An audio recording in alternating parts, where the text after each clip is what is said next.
All right, folks, welcome back. This is the Unbeatable Mind podcast, and my name is Mark Devine, and I am super stoked to have you here today. Today we are in Lake Tahoe for the Spartan World Championships. I just met my friend Joe DeSana, who's the founder of Spartan, and we've got a lot of interesting things going on today. But my guest today is really amazing. I've just really had a great time already just getting to meet her. Misty Diaz, an adaptive athlete with, well, I'll tell you all about her when I introduce her more formally. There is a little noise in the background because all the Spartan racers are all twitting away over there. Yeah, they're This is like human twitters. They're all excited. They're excited. They will be vacating shortly, so don't mind them.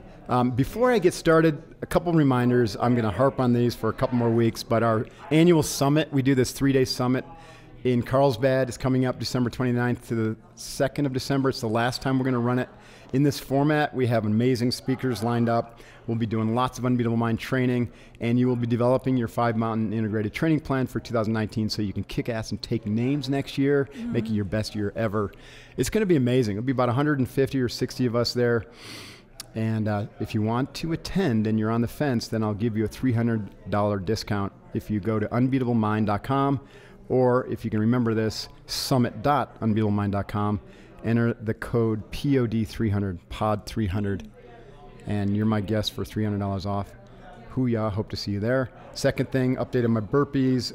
We're on our way to 22 million burpees this year. Woo! Isn't that cool? That's awesome. So I challenged the world, my tribe, to do 22 million burpees.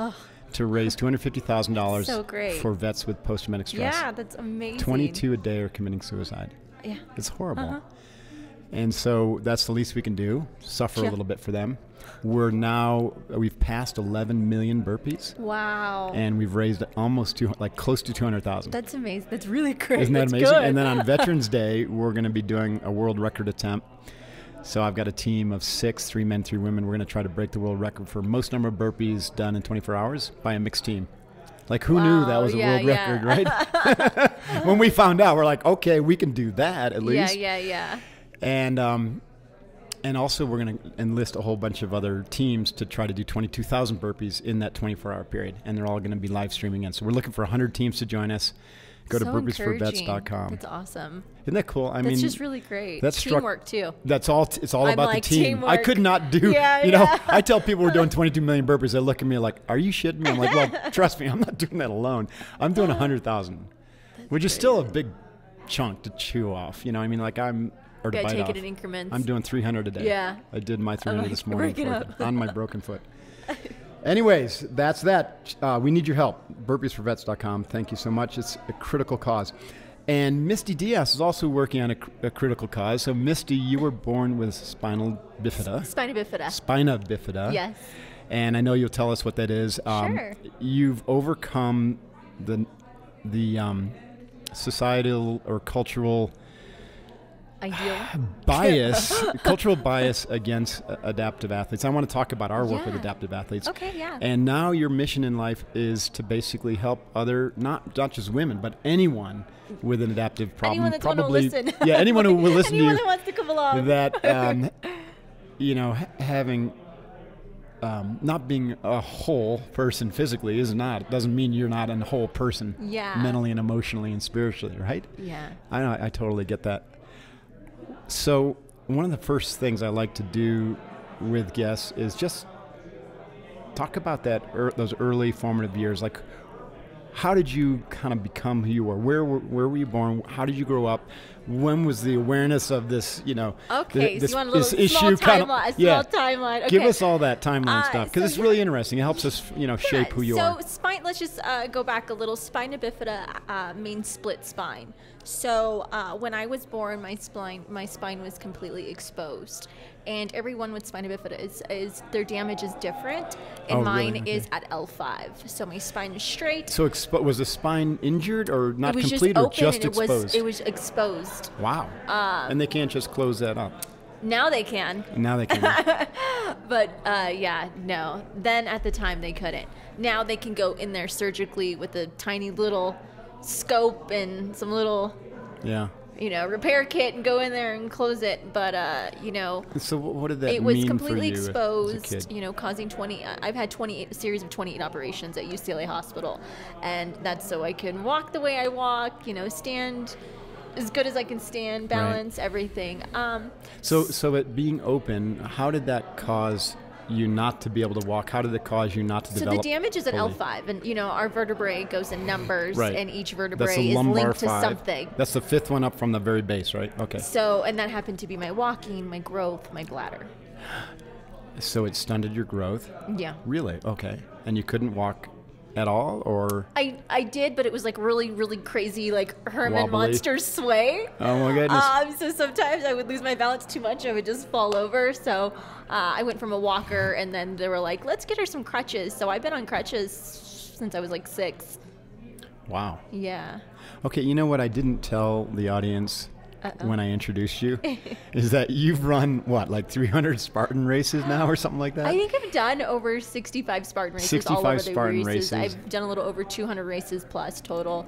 I have a couple adaptive athlete records and a Red Bull non-adaptive athlete record. Right. Okay, so there's obviously a journey from what you just described as your childhood to what you do now. It's taken a second to get here. Okay. It so has. let's not go there right away because So, yeah. that's interesting. A lot of people who listen to this podcast are athletes, and they're going to be interested in that. And we love stories of breaking through. But what I want to do is like people who might have an adaptation that they need to make in their life. Like, what was it going through your mind as a young teenager or early, how did you face the fear of being different? So what was, I did what was it your until my early childhood 20s. Like? Okay. So growing up, with my condition, I didn't meet anybody until I was, I want to say maybe early 20s, maybe 19 with Spina Bifida. So I was walking around thinking that entire time, going through already the craziness of growing up and being a teen. Yeah, I'm thinking I'm the only one in the world. I don't have anybody, social media wasn't just a hashtag and I could create, go on something and find somebody. It was, it wasn't like that. It was, who's your next door neighbor, like who's on your blog type of thing, and who you meet at the grocery store. Did you have a strong family network and community, network to help so my you out? family was always strong and stuff, but we just didn't know the resources. There wasn't just like a website you could go to and Google Spina Bifida resources. So I felt really alone, and that's when the bullying and the, just so many questions and just a lot of confusion. I didn't have acceptance for the longest time. And then finally I met somebody. Do you remember what that was like? What went through your head when you showed up at, let's say, middle school and, everyone's looking at you differently, and you said you maybe got bullied a little bit. Yeah, I did. How did you face that, and what was your dialogue? How did you overcome that? I mean, that's for me, that's I would enough try to put a lot of people down for life, Yeah, so you can figure I'm 4'4", 80 pounds, so just take that into consideration. Right. So I would go to school and people would bully me, and I wouldn't know what to do but fight. I would literally fight back, and it's like you could take my crutches away. Love that, yeah. I don't endorse that. I don't encourage that, but I didn't know what to do. I was like, just start. But that's a natural reaction. Yeah, that's and then cool. finally, Well, actually, I mean, you could have curled in on yourself and. Yeah, I was hidden, in the principal's office a lot, and then my family was like, we need to figure out, like, she needs to meet somebody who's doing and being active. And even then, unfortunately, I met someone who had my condition. She wasn't active. Really? Okay. And me, I was a little firecracker starting fights and wanting to run up and down and, be, on the baseball team. And I was always picked last, and no one wanted me on track. And so you think absent this injury, you would have been I would have been. You would have been an athletic person, for sure. Yeah, I would have been, Yeah. I would have been a crazy athlete, but, it all worked out because you are a crazy I am a crazy athlete, so I got what I... You got what you got. Yeah, that's interesting. So, what was like a breakout moment for you? So I'm in my 20s and my early 20s, and I had my 28th operation. 28th operation. And the doctor accidentally cut me wrong. Oh, really? And it changed my entire life. How so? I became highly addicted to morphine. I was supposed to leave that day. So they cut you wrong, and because of the pain, it was just, I couldn't bear it. They gave you morphine. I couldn't walk. It was like a mission to just walk down 3 steps from my apartment to the mailbox. Oh, good like, Lord. I Wow. just, it was just too much for me. And, it was supposed to be a quick operation, go home that Can day. I ask why 28 operations? Like, what were they trying to accomplish that they couldn't do in just a couple operations? Because due to my, I know this is, I'm like, even though my 28 small growth. seems a little The excessive. small growth that I have had, I've had tethered cord 3 times and this happens with anyone who has spina bifida, because my cords run straight and then it's like a knot. Like see. a rubber bands that you can get at Office Depot. Yeah, How you yeah. can just buy it, and then mine are like that at L5. So wherever your damage is when you have spina bifida, that's The how spinal your cord knots? Yeah. Oh, wow. So due to growth, You got to unknot even it? if it's the tiniest little growth, sometimes it tends to pull on that on those cords. So I was They having can't loss of untangle those sensation. cords. They can't unknot They them. have to open you up, and they have to slowly but surely just try to move. And I had 3 of those. But, moving, muscle from one leg, moving bone from the other leg, because I just like to make me stable. I'm great at walking backwards, and it's really hard to walk forwards. I'm like, that makes perfect sense. I've done everything in life backwards. I'm like, Oh, you could be like the first backward racer. or a you moonwalker. I'm great at walking backwards. So sometimes I'll What if just... you learned how to use a mirror really well and you I'm could like- run like a Spartan race backwards? Maybe that's a challenge. No, because then if you tell that, Joe will hear this, and then he'll be Yeah. like, let's put you on the course. Right. Don't. Yeah, we won't tell Joe that one. So Yeah. after the 28th surgery, Yeah, you got so I hooked had on the morphine, yeah, which so is I got horrible, hooked another to horrible morphine. thing. Jeez. And I had to completely surrender in a way that I did not want to surrender, and it was having to have a male nurse come take care of me. Wow. So, and I was going through a really bad relationship at the time, and we were Right. still living together, so I was doing that, and, I had just moved to Los Angeles, so there's a lot of change, we had everything all kind of set out, the relationship, moving, great things, and then boom. Boom. So here I am going through, this breakup, trying to figure out how I'm going to live. Like, what am I going to do? It's not like I can go get a job. I'm having a male nurse come to help take care of me. How old are you at this time? in your life? 27, 28. 27. Okay. Yeah. And How long were you addicted to the painkillers? a couple of months. Mm-hmm. I want to say a couple months, but prior to that, so here's the tricky part is having the 28 operations, I've always been on something. Mm-hmm.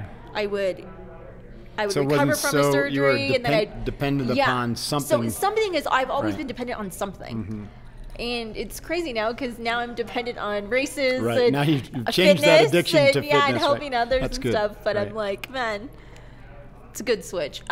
So I'm here. I'm in this apartment by the beach, and I'm a wreck. I'm a complete wreck. Mm-hmm. I can't take care of myself. I can barely walk to get my mail. And it was just one of those just moments that I know that we all face, is where we're in a situation and we're really hoping that if we stay in the situation, something might change, or we can take action and the uncomfortability that we're already feeling, take that action, keep the uncomfortability for a little bit, sit in it, Yes. and then take action In spite and get of different it. results. Right. I love but that. many people kind of they yeah, just sit in it, turn away from the discomfort. or as soon as they get to that uncomfortability, they just start looking for outside things to like fix Just- it, or or Distract they just them. don't even bother, Right. and then they're miserable. So I love that. So we have one of our principles in one of our programs called Seal Fit, and that is to get comfortable with the uncomfortable. Mm-hmm. And sometimes, you can create that discomfort, like in a Spartan race, Yeah. to learn to get comfortable with it. Or when it happens because of life just sends you something like what you Yeah. experienced, then if you turn away from it, if you hide from it, if you overgloss it with drugs and stuff, then that's Yeah. not meeting the discomfort and merging with it No, and it's pushing not. through. And that keeps you kind of locked in misery, doesn't it? If you don't Yeah. push through that discomfort. So how did you push through the discomfort of getting off the drugs? Like what was I it? knew I had to Because a take lot action. of people these days are addicted totally. to painkillers. Totally. Oh, it's a huge epidemic. Yeah. I knew that I had, when I wasn't on morphine, I was a vibrant energy. Right. always so smiling. You were able to see the contrast. That wasn't me. And it just was like a light bulb one day. I had already lost everything. I was having somebody take care of me, help me go to the bathroom. What more could I lose? I was losing my house. I lost it. Salvation Army came and picked up everything but 2 suitcases. My service dog, she was being taken care of by somebody else. What else could happen? So Nothing. you like hit bottom. So let's just change in a some spiritual things. sense, right? Yeah. And that simply just started with me walking to the mailbox. What do you think? Again, I want to kind of really go down into this. What part of you was calling to you that now's the time to change? And how come you couldn't hear that earlier? Because, I would say that your soul was saying, I okay. had to lose everything. Okay, it's time. This is it. I've got to change. And that's my soul speaking to me saying, I'm done. Yeah, and I I had to lose everything. You had to lose everything. I had to lose everything. I mean, Salvation Army took everything. Holy cow. I lived in my car for 3 months. I slept on people's couches. I would say, hey, to my girlfriend, I'll walk your dog, I'll wash your dishes. Can I please have a night on your couch? And the last month, I landed a house sitting job for a whole month. And I was just gratitude off the charts. Right. I was just so happy that I had a place for a month. And my goal, again, was starting from that point that I hit that rock bottom was just walking to the mailbox. And then it was walking to the next block. Do you remember? And the next Do you block. remember the exact moment that you made that decision or that choice? I don't, but I do remember because it was really foggy and I was probably making a lot of irrational decisions. Right. But they were decisions that I needed to make. But I do remember my first 5K walk, and that was when I was like, oh my God. Yeah. How I'm long did that loving take you, this. by the way? I'm just gonna... Oh, it took me a minute. But it was I'm like, it took me a minute. I don't know exactly. I could probably contact the race and ask. But my Because you were walking with with my crutches, yeah. And... I raised a whole bunch of money for Ronald McDonald. Oh, cool. They had helped my family in the past. You don't hear much about Ronald McDonald House these days, but they are They quietly are killing doing it, a man. lot of work they out there. so many. Oh, that's cool. They help so many people, so many kids and families. Right. They got a great system. But my first race, I literally transitioned, still was living in my car, sleeping on friends' couches, and I had a little job in Huntington Beach at an esthetician office, and I'd open up early in the morning. I mean, it took months to get to this point. And I just seen this sign for 5K run in Seal Beach, California. Right.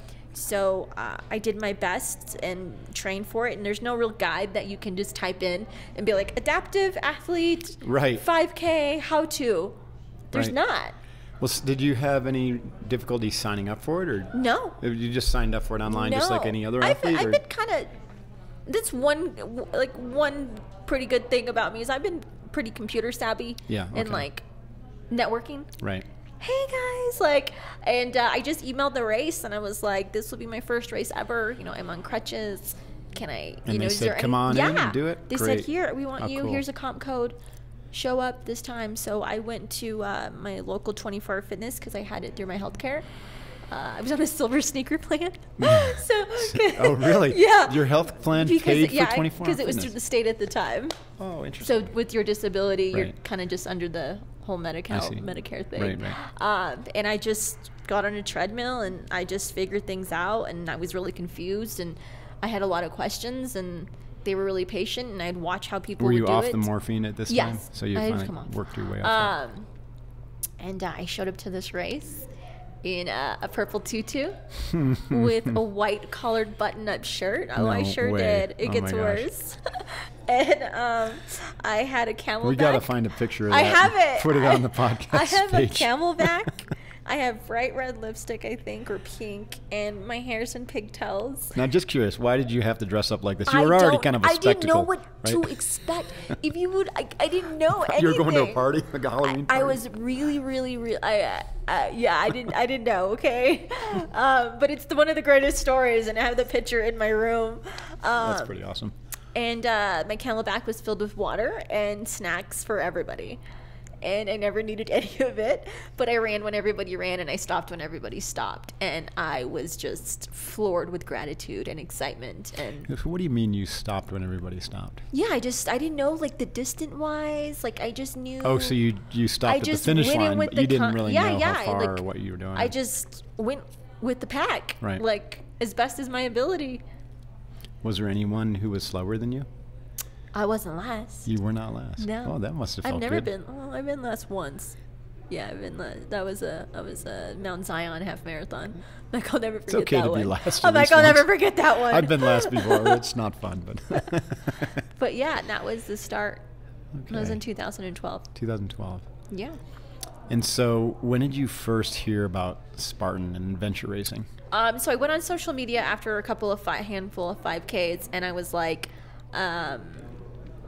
would anybody be willing to train me for a half marathon in New York? Mm-hmm. And this one gentleman by the name of Michael, bless his heart, was like, meet me at Signal Hill in Long Beach, California at 6 a.m. Oh, how cool. And I did it for about 3-4 months, and he would wear a Spartan shirt, or he'd have like a spear or something in his car, and I'd be like, and he was like your bodhisattva. Yeah. So he just volunteered out of nowhere to train you for free. Didn't charge me nothing. Oh, how cool. What was his last name? Anise. Michael Anise. Thank you, Michael. Oh, that man is like a biggest blessing. Yeah, what a rock star. It was like the foundation of like. Are you still in touch with him? Yeah, he might. I think he's he might racing be here. Oh, how cool. I think he might be here. But I was like, have you ever? He would tell me a little bit about Spartan Race, and I like anything challenging. I like things that are uncomfortable. Yeah, I do really obviously. good in uncomfortability situations, Right. and I don't know why, but he was like, I've never trained someone with a disability, but let's do it. And that was in 2012, December 2012. That's when you ran your first Spartan race. 2012, 2013, I'm sorry. Okay, yeah. Yeah. A year after you ran your 5K. Yeah. A little over a year, okay. And he got me at my fastest. I've never been able to PR. So are you able to do all the obstacles? There's like one or two that I have to really adapt, or my team sometimes just consists of one. Sometimes it consists of people who. Just you, or do you always? No, I have you at always least race one with the person, team? and that's I my see. Sherpa. I say, Right. So if you see me on just a longer, like a half marathon, or some type of longer distance, when I get a pace down, when I'm out, because I'm running with my crutches, I don't have the ability to stop, grab something out of my camelback, because then I dead stop. Mm-hmm. So the Sherpa, my teammate who's next to me, will be like, here's your water, Right, or here's right. your protein bar. Right. And I'm chewing as I'm going. And Right. What's the most challenging obstacle in the Spartan race for you that you can do and you will do? Ooh. I don't. Can you do the ones with the grip, hand over hand? Oh, grip? anything upper body and grip. You're good at those? I'm solid. Okay. Rope climb? Yeah, crush. Oh, killer. We used to do it upside down and kick it, and then Really? they banned us. No way. They're That's like, pretty cool. liability. Yeah, because we'd flip upside down and kick it with our foot, and they'd be like, eh. That is pretty wild. So anything upper body, anything grip strength, anything climbing. I'm not a fan of water. Yeah. So do you do the water ones? Like I where you have, have but to I'm go not a underwater? fan. If I You could don't get like around those? it, I might. Also, those are kind of built for people a little taller than you usually. So the you're water probably like usually full on is underwater, like right? here. It's like to here to me, and Right. I'm like, Okay. that's not my strong suit. So maybe SEAL Fit training is not. Maybe it is something you need to do. You need to come to California. Maybe it is and learn to something. get comfortable in the ocean with us. Man, I went surfing I'm going to invite once. you right now, and you can say yes or no or maybe, but I'm going to invite you to one of our 20Xs, I would come. which is 12 hours of I would nonstop come. training. You would love it. I'd come. And we've done this. Okay, you got that, Jeff? I'll show follow up. up. I want Misty to come. We'll comp her. It'd be an amazing experience. So it's 12 hours of basically training with Navy SEAL instructors. But the whole point is while you're in these extremely uncomfortable situations, we set it up so that you can't possibly do it alone. So, and you've had adaptive Yes, friends come? we did a Do you have to program. format it a little differently? Well, If the entire event is with adaptive athletes, yes. If it's just you there, then you would want a swim buddy. You'd probably bring your teammate who I'd want a rubber ducky. I would want no floats. rubber duckies. You just bring you just bring your teammate who knows your nuances, and then we, like I said, my SEAL instructors are the best in the world at adapting exercises for all sorts of shapes and sizes and ages. Rubber I'm like, I brought my friends. You if told I can't me to do the bring rubber my ducky, I've got friends. my rubber seal. That should fit, right? We did a program with a group, I don't know if it's still around, called Transition Possible. Mm-hmm. And we paired adaptive athletes up with executives from Young Presidents Organization, YPO. So we call them swim buddies, the teammates, was an executive with an adaptive athlete. And we put them through 12 hours of this type of training that we talk about. It was unbelievable, because you know who carried the day? Well, of course you do. The athletes. The athletes, yeah. And these are athletes. They weren't all military. About half were military, missing limbs from combat or whatever, and another half were, people like yourself who just had something wrong or a limb missing or something. They're born that way. The strongest people I've ever seen in my life. Yeah. And we had these executives, and they were like out of shape, and they're quitting, and they're like, can you help me? And they're looking at their adaptive athletes like, oh my God, I'm supposed to be helping you, and these guys and girls are helping them. It was the most profound experience. Everyone was in tears, even my SEAL instructors. New level. It was pretty awesome. cool. So the strength and resiliency that you develop as a result of the challenges that you've had to overcome are really inspiring. I can see why you both want to use yourself as an inspiration, because it keeps you healthy, but now how you can give back, because naturally other people want to tap into that and say, okay, you've walked the path, Misty, how do I, as a young spina bifida victim, I guess you'd call it, even though I don't like that word, or not a victim, just challenged. No, just as a friend who's adaptive. Yeah. What's the right terminology? We talked about this before the podcast. Yeah, terminology. It's just so negative to say victim or to say you're challenged. Yeah, so anyone who has a condition, I just say they're adaptive. Just adaptive. Okay. We're all adaptive. I'm adaptive. You got it. I know you have to adapt right now. I got a cast in my foot. I'm like, I know for a fact you have to adapt. I'm like, we all have to adapt to life situations, disability or not. Some a little bit more than others. Right. It's interesting, as you can make lemonade out of anything in life, right? Any lemons. Yeah. You know what I mean? There's people who have everything, who have a mental attitude of victimhood, or and then there's people who have such challenges, who are the happiest people in the world. Oh, it really is about it is about your mental orientation, I've had people your come attitude, up to me right? who have just been like, at a grocery store or something, and they're like, bless your heart, I'm going to pray for you. And I'm like, why don't you pray for me that I finish my race next week? And they're like, that's awesome. I'm like, I am living my best life. You have no idea. If you only knew, lady in the cereal aisle. That's awesome. Like, does God or faith play a role in your life? I believe you get in what you put out in the universe. I believe that, me being able to, because I'm able to help people. Right. When you put it, I get taken care of. Like the universe, Universe takes God, care of you. Whoever just, Do you think that's because you're living in total alignment with doing exactly what you're supposed to do? I would like to think that I'm doing my best to stay in alignment, yes. Yeah. I think I know for a fact I'm always making corrections.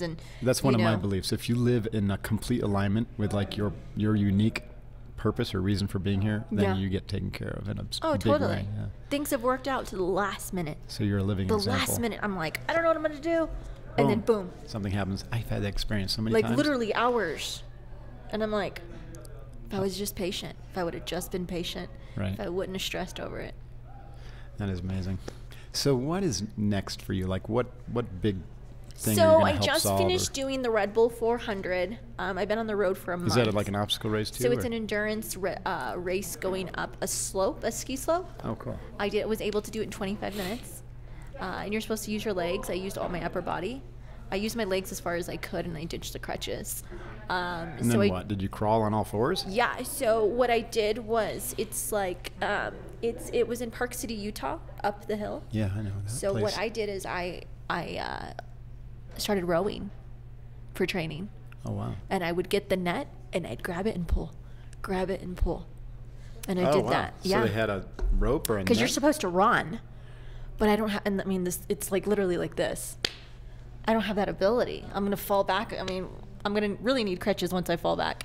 So I just started using it on my upper body, and I was able to do it in 25 minutes. That's pretty cool. I flew to New York after that, did some magazine stuff with Health Magazine, so I've been working on that. I just finished meeting with Gary Vee, so we're looking into some public speaking.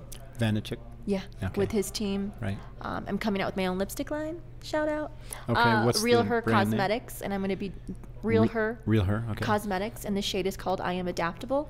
Sweet. And I am donating a large portion to Challenge Athletes Foundation, Right which is on. an amazing nonprofit that helps children and adults of all ages, which I really like that. Challenge Athletes Foundation. They're based in San I know about Diego. them. Yeah, the Challenge it used to be called Challenge Athletes Organization, right? Or Maybe a while back. yeah. No, I know a lot of. I know some SEALs who were injured in parachute accidents have been part of Yeah. that. They're so helpful. And Yeah. that's they helped me when I couldn't even afford Payless running shoes.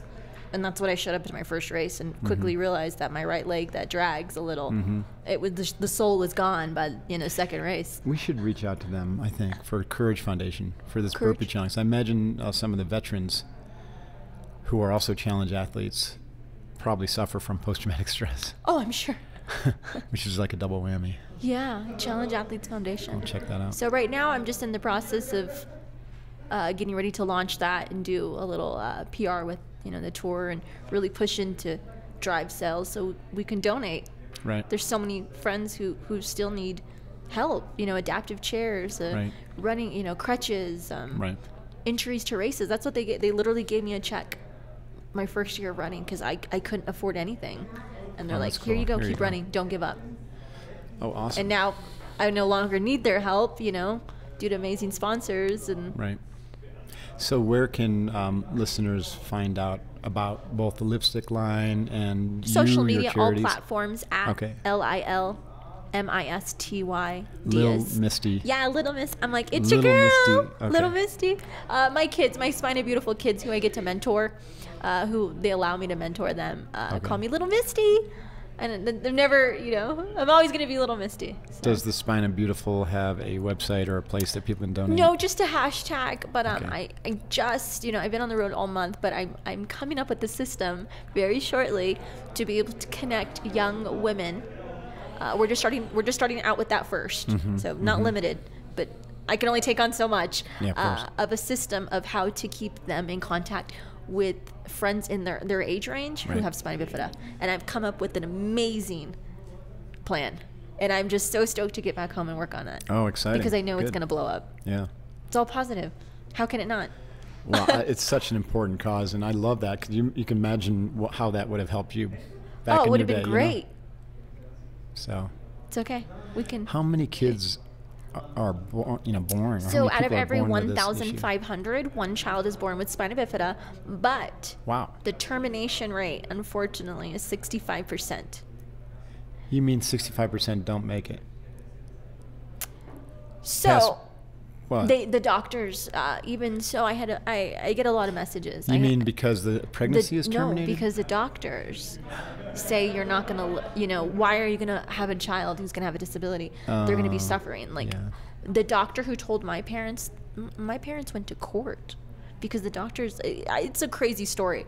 They're like, you're trying to kill your daughter. No way. Why are you going to put her through this? And my parents were like, we are not aborting her. Oh my gosh. We're not putting her in a Thank home. goodness for them. We're not putting her in an orphanage. We're like, we're nothing.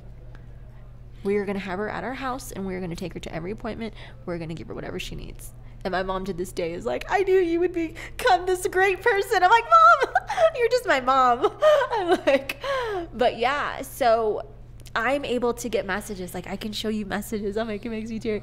Where parents have been like, I just came out of a doctor's office, and they just told me to abort my child. And somebody who I reached out to said, go to Little Misty's website. Mm-hmm. And Wow. I'm keeping my child. Wow. Holy cow. And I'm like, I That's a got whole nother more work level. to do. Yes, you do. I got to be louder. This is great. Just look at what the parents would be missing out on. I mean, I had a young girl from, well, I just adore her. Her name's Matea. Called me up 2 weeks ago. Just want to, she's 12, spina bifida. I just want to know, I'm at the hospital, and I remember our talk about me being loud, about letting them know that I do hurt and that I am in pain. So I'm being loud. What? That's cool. You go, girl. Don't ever hold back. You tell them that if something's wrong. Right. Speak up. That applies not only when you're sick, but in general. Speak up. Right. You have a voice. Everyone does, right? Yeah. She'll apply that. Show up. Wow. That's kind of stunning. That last thing you just told me. I never imagined life to be this good.